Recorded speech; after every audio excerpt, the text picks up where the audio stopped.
노비는 사람이 아니었습니다. 조선시대 이 땅의 3분의 1은 노비였습니다. 그들은 태어날 때부터 주인의 소유물이었죠. 이름도 꿈도 목숨조차 자신의 것이 아니었습니다. 주인 마음대로 팔렸고 때려도 죄가 되지 않았으며 심지어 죽여도 가벼운 처벌만 받았습니다. 법전에는 이렇게 적혀 있었습니다. 노비를 죽인 자는 장백대에 처한다. 단 실수로 죽인 경우는 처벌하지 않는다. 소 한 마리를 잃어버린 것보다 가벼운 처벌이었습니다. 하지만 200년 전 유배지에서 한 선비가 외쳤습니다. 노비도 사람이다. 그의 이름은 정약용. 오늘은 그의 저서 흠음신서를 살펴보겠습니다. 1801년 순조 원년 조선을 뒤흔든 신유박해가 일어났습니다. 천주교를 믿는다는 이유로 수백 명이 죽어갔습니다. 정약용의 형 정약종도 그중 한 명이었죠.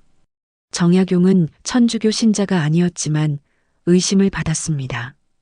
형이 천주교 신자였다는 이유만으로 정약용, 내게 유배형을 내린다. 전라도 강진으로 가거라. 그날 정약용은 49세였습니다. 평생을 나라를 위해 일했던 선비가 하루아침에 죄인이 되었습니다. 아내와 자식들과 헤어져야 했습니다. 약 1000리 떨어진 강진으로 떠나야 했습니다. 언제 돌아올 수 있을까요? 아내의 물음에 정약용은 대답할 수 없었습니다. 강진, 한양에서 약 1000리, 걸어서 40일이 걸리는 먼 곳. 정약용이 도착한 곳은 주막집 뒷방이었습니다. 2평도 안 되는 좁은 방. 이곳에서 얼마나 살아야 하는가. 창문 밖으로 보이는 건 황량한 바다뿐이었습니다. 하지만 정약용은 포기하지 않았습니다. 유배지에서도 할 수 있는 일이 있다. 나는 책을 쓰겠다. 그렇게 시작된 것이 18년의 유배 생활이었습니다. 3년 후 정약용은 다산초당이라는 작은 집으로 거처를 옮겼습니다. 산속 외딴 집. 하지만 이곳에서 정약용은 조선 역사상 가장 많은 책을 썼습니다. 500권이 넘는 책. 농업, 의학, 건축, 법률, 행정. 모든 분야에 걸친 방대한 저작. 그 중에서도 가장 특별한 책이 하나 있었습니다. 바로 흠음신서. 목숨을 다루는 일은 하늘을 두려워하듯 해야 한다는 뜻입니다. 정약용은 왜 이 책을 썼을까요? 유배지에 있던 그에게 소식이 들려왔습니다. 억울하게 죽어가는 백성들의 이야기가. 전라도 어느 마을에서 노비가 살인범으로 몰려 죽었다고 합니다. 충청도에서는 가난한 농부가 도둑 누명을 쓰고 곤장을 맞아 죽었다고 합니다. 경상도에서는 여인이 간통죄로 몰려 교수형을 당했다고 합니다. 정약용의 가슴이 아팠습니다. 증거도 없이 제대로 된 조사도 없이 사람을 죽이다니. 그는 붓을 들었습니다. 내가 이 책을 쓰는 이유는 단 하나다. 억울하게 죽는 사람이 없도록. 흠음신서에는 실제 사건들이 기록되어 있습니다. 그 중 하나를 소개합니다. 1780년 경기도 어느 양반집. 주인집 아이가 갑자기 죽었습니다. 겨우 5살이었습니다. 슬퍼해야 할 시간도 없이 주인은 노비 계집종 월선을 불렀습니다. 내가 아이를 죽였지? 아닙니다, 나리. 저는 그저 아이를 돌봤을 뿐입니다. 거짓말하지 마라. 내가 아이에게 독을 먹였다는 증인이 있다. 월선은 억울했습니다. 자신은 아이를 진심으로 아꼈습니다. 밤새 열이 나는 아이를 돌봤습니다. 그런데 갑자기 죽었다고 살인범이라니. 사실대로 말해라. 관하로 끌려간 월선에게 고문이 시작되었습니다. 아닙니다. 저는 아무것도. 인연이 입을 열지 않는구나. 형장을 가져와라. 곤장이 내리쳤습니다. 1대, 2대, 3대. 그악. 말하지 않겠느냐. 저는 정말 10대, 20대. 피가 흘렀습니다. 살이 터졌습니다. 죽습니다. 죽습니다. 30대, 40대. 제가 했습니다. 제가 죽였습니다. 고문을 견디지 못한 월서는 결국 거짓 자백을 했습니다. 월서는 사형을 선고받았습니다. 노비 월서는 주인 집 아이를 독살한 죄로 교수형에 처한다. 형장으로 끌려가는 월선. 억울합니다. 저는 하지 않았습니다. 억울합니다. 하지만 아무도 그녀의 말을 듣지 않았습니다. 노비의 목숨은 그렇게 가벼웠습니다. 월서는 23살에 죽었습니다. 남편과 어린 아들을 남겨두고 이 사건의 기록이 정약용에게 전해졌습니다. 유배지에서도 정약용은 각 지역의 재판 기록을 모았습니다. 억울한 죽음이 있는지 살피기 위해 그는 월선의 재판 기록을 읽었습니다. 읽고 또 읽었습니다. 그리고 분노했습니다. 이게 무슨 재판이란 말인가? 기록을 살펴보니 아이의 사인을 제대로 검시하지 않았습니다. 독을 먹였다는 증거가 없었습니다. 증인도 직접 본 것이 아니라 소문을 들은 것이었습니다. 고문으로 거짓 자백을 받아냈습니다. 증거도 없이 사람을 죽였구나. 정약용은 이 사건을 흠음신서에 자세히 기록했습니다. 정약용은 의학 지식도 풍부했습니다. 그는 아이의 증상을 분석했습니다. 갑자기 열이 올랐다. 경련을 일으켰다. 하루 만에 죽었다. 이것은 급성 열병이다. 독살이 아니다. 조선시대에는 급성 전염병으로 아이들이 자주 죽었습니다. 하지만 사람들은 원인을 몰랐습니다. 그래서 누군가의 탓으로 돌렸죠. 특히 노비들이 희생양이 되었습니다. 정약용은 이렇게 기록했습니다. 노비라는 이유로 억울한 죽음을 당했다. 이것은 살인이다. 법이 사람을 죽인 것이다. 흠음신서에는 또 다른 사건이 기록되어 있습니다. 1785년 한양. 양반집에서 금고가 털렸습니다. 은자 500냥이 사라졌습니다. 도둑을 잡아라.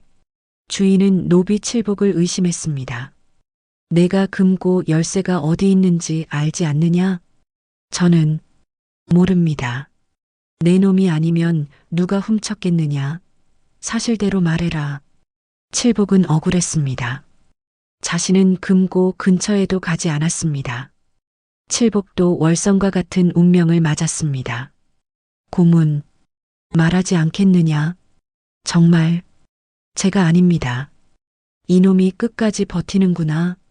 태영, 곤장, 주리, 온갖 고문이 가해졌습니다.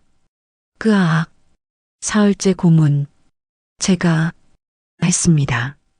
제가 훔쳤습니다. 칠복은 결국 자백했습니다.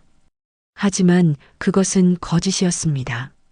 한 달 후, 한양의 한 주막에서 도박꾼이 술에 취해 떠들었습니다. 크크크, 요즘 돈이 좀 생겼지. 어디서 났소? 그것이 양반댁에서 돈을 좀 빌렸다고나 할까? 크크크. 그 말을 들은 주막 주인이 관아에 신고했습니다. 도박꾼을 잡아 조사하니 진짜 도둑은 바로 그였습니다. 담을 넘어 금고를 털었던 것입니다. 그렇다면 칠복은 이미 곤장을 맞아 죽은 뒤였습니다. 정약용은 이 사건을 기록하며 이렇게 썼습니다. 칠복은 도둑이 아니었다. 하지만 노비였기에 의심받았고 고문을 견디지 못해 거짓 자백을 했으며 억울하게 죽었다. 만약 칠복이 양반이었다면 어땠을까? 아마 의심조차 받지 않았을 것이다. 신분이 다르다고 목숨의 값이 다른가? 아니다. 노비도 사람이다. 노비의 목숨도 양반의 목숨과 똑같이 귀하다. 이것은 당시로서는 혁명적인 주장이었습니다. 조선은 신분제 사회였습니다. 양반과 노비는 하늘과 땅만큼 차이가 났습니다. 하지만 정약용은 외쳤습니다. 노비도 사람이다. 흠음신서에는 또 다른 노비의 이야기가 있습니다. 1790년 충청도 노비 돌쇠는 평생 논밭을 갈았습니다. 아침부터 저녁까지 쉬는 날도 없이 일했습니다. 나이는 45, 허리는 이미 굽었고 손은 굳은 살투성이었습니다. 어느 날 주인이 말했습니다. 돌쇠야, 너를 이웃마을 김진사에게 팔기로 했다. 예, 나리, 저는 시끄럽다. 내 마음이다. 돌쇠에게는 아내와 아이가 있었습니다. 하지만 주인은 돌쇠만 팔았습니다. 가족과 헤어져야 했습니다. 나리, 저는 갈 수 없습니다. 뭐라고? 제 아내와 아이가 여기 있습니다. 저는 가족과 떨어질 수 없습니다. 주인의 얼굴이 일그러졌습니다. 이놈이 감히 주인의 명을 거역하느냐? 나리, 저도 사람입니다. 가족이 있습니다. 제발, 사람? 내가 사람이라고? 주인은 비웃었습니다. 너는 내 재산이다. 재산이 감히 입을 여느냐? 매질이 시작되었습니다. 주인은 돌쇠를 때렸습니다. 몽둥이로 회초리로. 이놈이 감히. 주인을 거역해. 살려주십시오. 하지만 주인은 멈추지 않았습니다. 분노에 눈이 멀었습니다. 그리고 돌쇠는 죽었습니다. 매를 맞아 죽었습니다. 주인은 어떻게 되었을까요? 노비를 때려 죽였으니 장백대에 처한다. 장백대, 곤장을 100대 맞는 벌. 하지만 양반은 속전을 낼 수 있었습니다. 돈을 내면 형벌을 면제받는 것이죠. 주인은 돈을 냈습니다. 그리고 풀려났습니다. 사람을 죽이고도 돌쇠의 아내는 울부짖었습니다. 나리, 내 남편이 죽었습니다. 어찌 이럴 수가 있습니까? 하지만 관리는 차갑게 말했습니다. 법이 그러하다. 물러가거라. 정약용은 이 사건을 듣고 책상을 내리쳤습니다. 이것이 법이란 말인가? 그는 흠음신서에 이렇게 썼습니다. 주인이 노비를 때려 죽여도 가벼운 벌만 받는다. 이것은 법이 아니다. 이것은 살인을 허락하는 것이다. 노비도 사람이다. 노비에게도 생명이 있고 가족이 있고 꿈이 있다. 신분이 낮다고 해서 함부로 대할 수 있는가? 아니다. 모든 사람의 생명은 하늘에서 받은 것이다. 귀천이 없다. 또 다른 이야기가 있습니다. 1795년 전라도 여종 채련은 주인 집 부엌에서 일했습니다. 나이는 18. 아직 어린 나이였습니다. 어느 날 밤 주인 집 도련님이 부엌에 들어왔습니다. 채련아. 도련님. 도련님은 채련을 겁탈하려 했습니다. 채련은 필사적으로 저항했습니다. 안 됩니다. 제발. 하지만 도련님은 힘이 셌습니다. 채련은 손에 잡히는 대로 물건을 집어 던졌습니다. 가까이 오지 마세요. 그것은 부뚜막의 돌이었습니다. 돌이 도련님의 이마를 맞췄습니다. 으윽! 도련님은 비틀거리며 쓰러졌습니다. 채련은 도망쳤습니다. 그날 밤 도련님은 죽었습니다. 채련은 살인범으로 잡혔습니다. 주인 집 도련님을 죽인 죄 사형? 나리, 저는 겁탈을 당할 뻔해서. 시끄럽다. 내 놈이 감히 주인을 쳤으니 이는 영모와 같다. 저는 제 몸을 지키려. 여종의 정절이 무슨 대수냐? 주인의 명을 따르는 것이 도리다. 채련은 사형을 선고받았습니다. 자신의 몸을 지키려 한 것이 죄가 되었습니다. 이 사건 기록이 정약용에게 전해졌습니다. 정약용은 자세히 조사했습니다. 채련은 평소 성실하고 조용한 사람이었습니다. 도련님은 평소 술을 즐겼고 여종들을 희롱한 정과가 있었습니다. 사건 당일 밤 도련님은 술에 취해 있었습니다. 채련의 옷이 찢어져 있었습니다. 정약용은 결론을 내렸습니다. 이것은 살인이 아니다. 정당방위다. 채련은 자신의 정절을 지키기 위해 저항했을 뿐이다. 여종이라고 해서 정절이 없는가? 아니다. 여종도 사람이다. 여종에게도 자신의 몸을 지킬 권리가 있다. 정약용은 흠음신서에서 이렇게 주장했습니다. 첫째, 노비도 사람이다. 노비는 재산이 아니라 사람이다. 생명과 존엄성이 있다. 둘째, 모든 사람의 목숨은 평등하다. 양반의 목숨이나 노비의 목숨이나 똑같이 귀하다. 신분으로 차별해서는 안 된다. 셋째, 증거 없이 처벌해서는 안 된다. 의심만으로 사람을 죽여서는 안 된다. 확실한 증거가 있어야 한다. 넷째, 고문은 진실을 찾을 수 없다. 고문으로 얻은 자백은 거짓일 수 있다. 고문을 금지해야 한다. 다섯째, 억울한 죽음은 용납할 수 없다. 한 사람의 억울한 죽음도 국가의 수치다. 신중하고 공정한 재판을 해야 한다. 흠음신서가 은밀히 필사되어 퍼져나갔습니다. 양반들의 반응은 엇갈렸습니다. 정약용이 미쳤구나. 노비가 사람이라니. 이것은 조선의 기강을 무너뜨리는 위험한 생각이다. 신분제가 무너지면 나라가 어찌 되겠는가. 하지만 일부는 달랐습니다. 정약용의 말이 옳다. 우리가 너무 가혹했다. 노비도 하늘이 낸 사람이 아닌가. 억울하게 죽어간 사람들을 생각하면 가슴이 아프다. 유배지에서 정약용은 외로웠습니다. 가족이 그리웠습니다. 한양이 그리웠습니다. 하지만 붓을 놓을 수 없었습니다. 내가 이 책을 쓰는 것은 나를 위해서가 아니다. 억울하게 죽어간 수많은 사람들을 위해서다. 월선, 칠복, 돌쇠, 채련. 그들의 이름을 기억하기 위해서다. 그들도 사람이었다는 것을 세상에 알리기 위해서다. 창밖으로 해가 지고 있었습니다. 정약용은 다시 붓을 들었습니다. 유배지의 정약용에게 편지가 왔습니다. 필체가 서툴렀습니다. 글을 배운 지 얼마 안 된 사람의 글씨였습니다. 나리께, 저는 노비순이라고 합니다. 나리의 책 이야기를 들었습니다.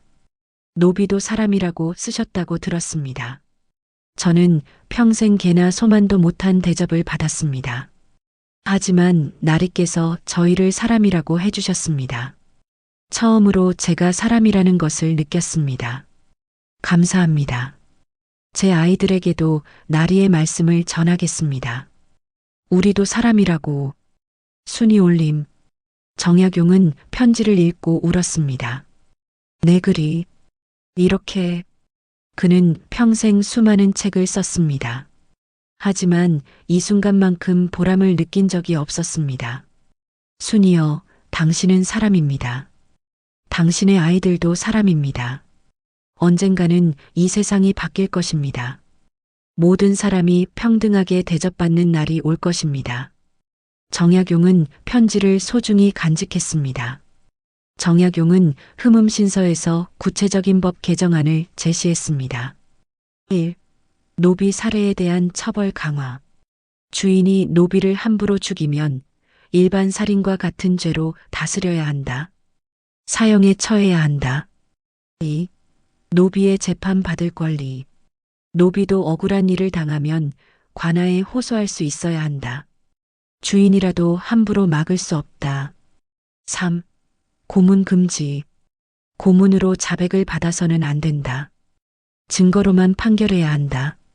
4. 공정한 조사. 신분이 낮다고 해서 의심하지 말고 신분이 높다고 해서 믿지 말라. 오직 사실만을 찾아야 한다. 5. 신중한 판결. 목숨을 다루는 일은 하늘을 두려워하듯 신중해야 한다. 의심스러우면 벌하지 말아야 한다. 정약용은 단순히 도덕적 주장만 한 것이 아니었습니다. 과학적 근거를 제시했습니다. 검시법 개선. 사람이 어떻게 죽었는지 정확히 알아야 한다. 독살인지 병사인지 타살인지 구분해야 한다. 정약용은 시체를 검시하는 방법을 자세히 기록했습니다.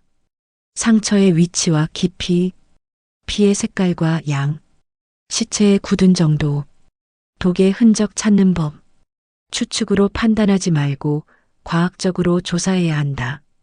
흠음신서에는 정약용이 직접 재조사한 사건도 있습니다.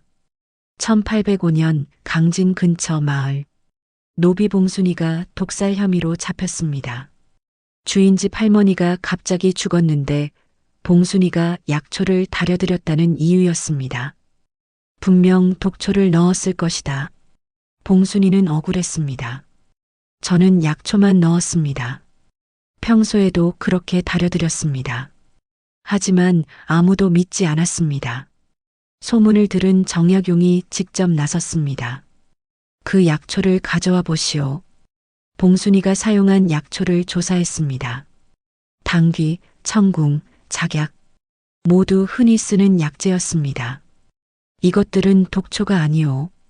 그렇다면 할머니는 왜 죽었을까? 정약용은 할머니의 증상을 살폈습니다. 평소 지병이 있었다. 그날도 기침을 하셨다.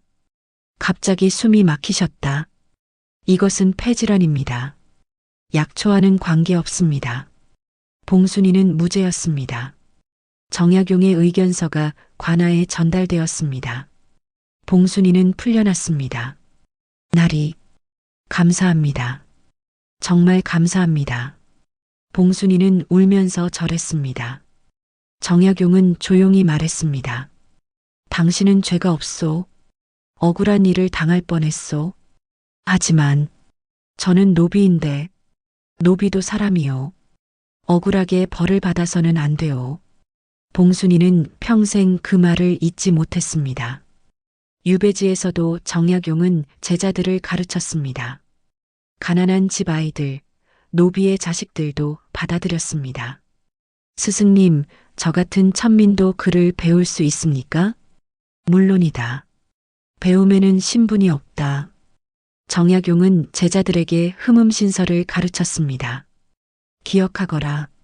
모든 사람의 생명은 똑같이 귀하다. 내가 양반이 되든 벼슬을 하든 이것만은 잊지 말아라. 노비도 사람이다.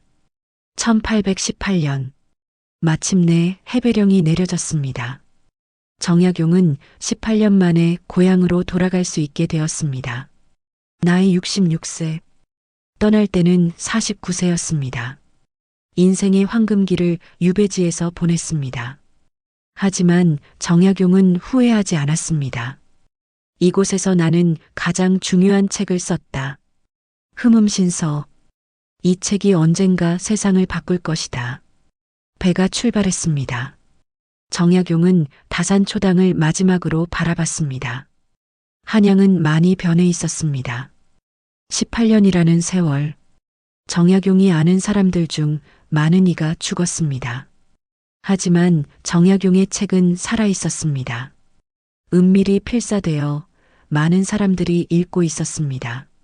특히 젊은 학자들 사이에서 인기였습니다. 정약용 선생의 흠음신서를 읽었습니까? 물론입니다. 혁명적인 책이더군요. 노비도 사람이라니. 생각해 본 적 없는 주장이었습니다. 정약용은 한양에서 조용히 살았습니다. 벼슬은 주어지지 않았습니다.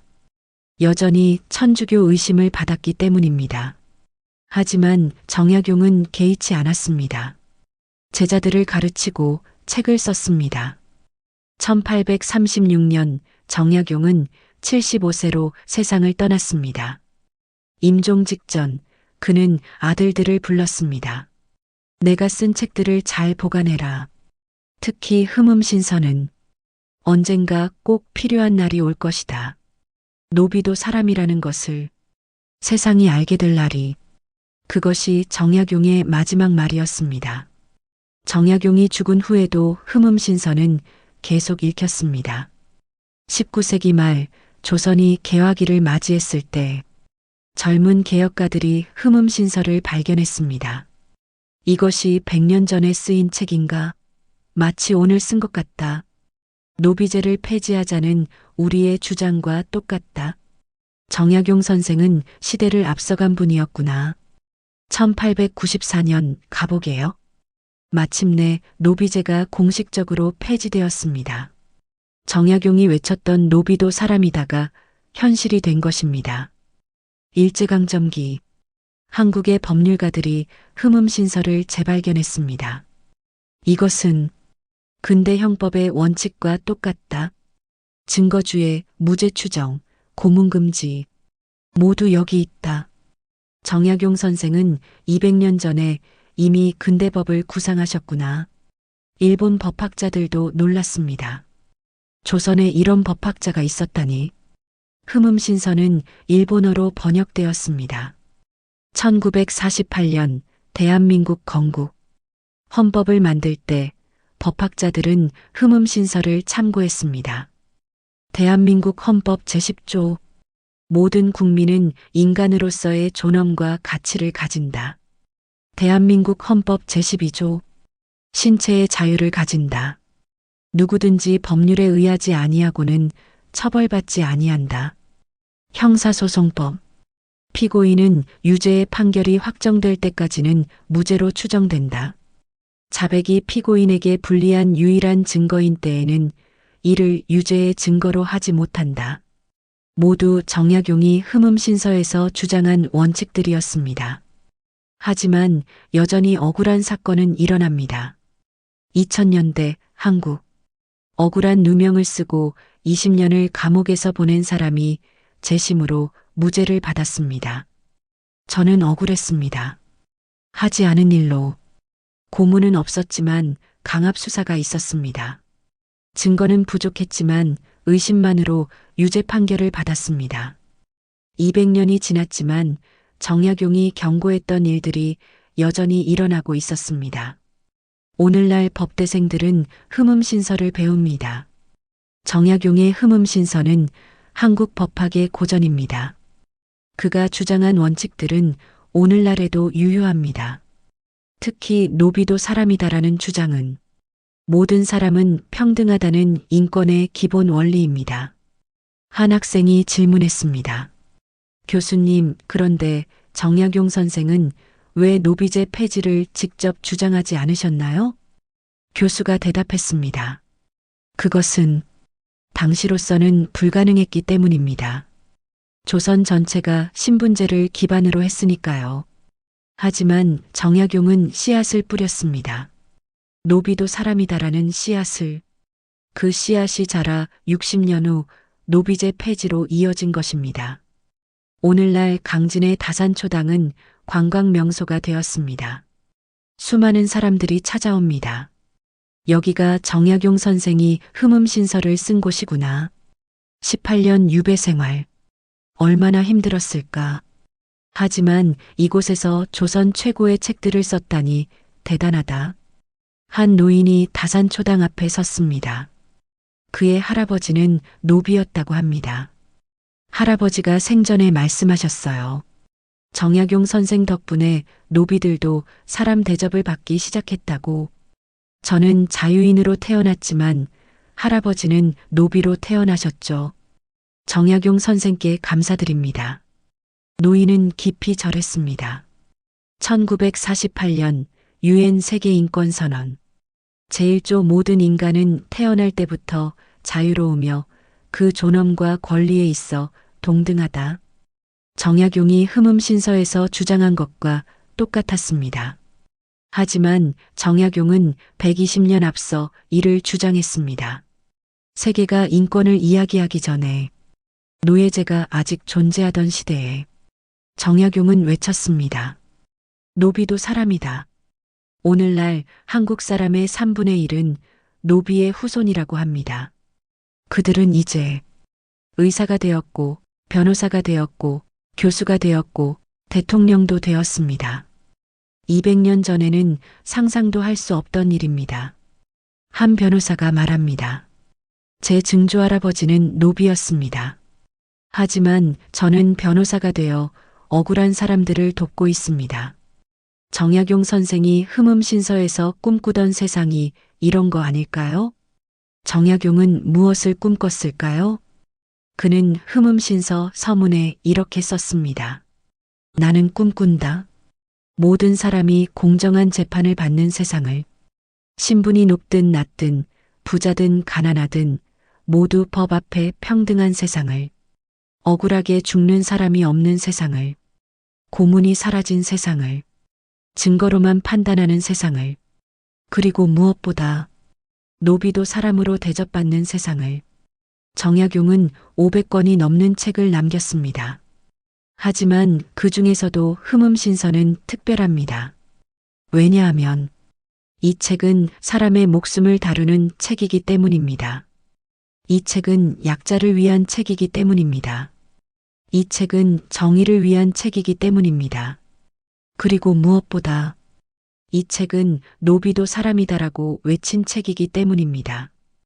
오늘날 우리 사회에도 여전히 차별이 있습니다. 성별 차별, 인종 차별, 지역 차별, 학벌 차별, 비정규직 차별. 정약용이 살던 시대에는 신분 차별이었습니다. 하지만 본질은 같습니다. 사람을 사람답게 대하지 않는 것. 정약용은 말합니다. 노비도 사람이다. 우리는 말해야 합니다. 모든 사람은 사람이다. 오늘날 젊은이들은 인권을 당연하게 여깁니다. 차별받지 않을 권리, 공정한 대우를 받을 권리, 존중받을 권리. 하지만 이것은 당연한 게 아니었습니다. 정약용 같은 사람들이 목소리를 냈기에, 노비들이 저항했기에, 수많은 사람들이 싸웠기에 오늘날 우리가 이런 권리를 누리는 것입니다. 만약 정약용이 오늘날 살아있다면 아마 이렇게 말할 것입니다. 많이 좋아졌구나. 노비제는 없어졌고 고문도 금지되었고 법 앞에 평등하다. 하지만 아직도 할 일이 많다. 여전히 억울한 사람들이 있다. 여전히 차별받는 사람들이 있다. 여전히 약자들이 고통받고 있다. 노비도 사람이다 해서 멈추지 말고 모든 사람은 사람이다로 나아가야 한다고. 흠음신서의 핵심은 무엇일까요? 기술적인 법률 지식? 아닙니다. 재판 방법? 아닙니다. 핵심은 바로 생명의 존엄성입니다. 정약용은 말합니다. 모든 생명은 하늘이 낸 것이다. 귀하든 천하든 부자든 가난하든 모든 사람의 생명은 똑같이 소중하다. 한 사람의 억울한 죽음도 용납할 수 없다. 이것이 흠음신서의 정신입니다. 우리는 정약용을 어떻게 기억해야 할까요? 박물관에 초상화를 거는 거? 동상을 세우는 거? 물론 그것도 중요합니다. 하지만 가장 중요한 것은 정약용의 정신을 기억하는 것입니다. 이 정신을 우리 마음에 새기는 것. 그것이 정약용을 진정으로 기억하는 방법입니다. 흠음신서가 현대인에게 주는 교훈은 무엇일까요? 첫째, 차별하지 말라. 신분, 성별, 나이, 재산으로 사람을 판단하지 말라. 둘째, 약자를 보호하라. 힘없는 사람들의 목소리에 귀 기울여라. 셋째, 정의롭게 행동하라. 부당한 일을 보면 침묵하지 말라. 넷째, 생명을 존중하라. 모든 사람의 생명은 귀하다. 다섯째, 진실을 찾으라. 추측이나 편견이 아니라 사실에 근거하라. 다산초당의 아침이 밝아옵니다. 200년 전 이곳에서 정약용은 흠음신서를 썼습니다. 외로운 유배지에서 가족도 없이 벼슬도 없이. 하지만 그의 정신은 죽지 않았습니다. 노비도 사람이다. 이 외침은 200년이 지난 지금도 울려 퍼집니다. 차별받는 모든 사람들에게, 억울함을 당하는 모든 사람들에게, 존중받지 못하는 모든 사람들에게 정약용은 말합니다. 당신도 사람입니다. 존엄한 사람입니다. 누구도 당신을 함부로 대할 수 없습니다. 2025년 오늘 우리는 정약용의 정신을 이어받아야 합니다. 노비도 사람이다에서 시작하여 모든 사람은 사람이다로 나아가야 합니다. 차별 없는 세상, 억울함이 없는 세상, 모두가 존중받는 세상, 정약용이 꿈꾸던 그 세상을 우리가 만들어야 합니다. 200년 전 유배지에서 한 선비가 촛불을 켜고 쓴 화면에 바로 이 저서 흠음신서. 이 책의 정신은 오늘도 살아 있습니다. 노비도 사람이다. 모든 사람은 평등하다. 한 사람의 억울한 죽음도 용납할 수 없다. 정약용의 외침은 계속됩니다.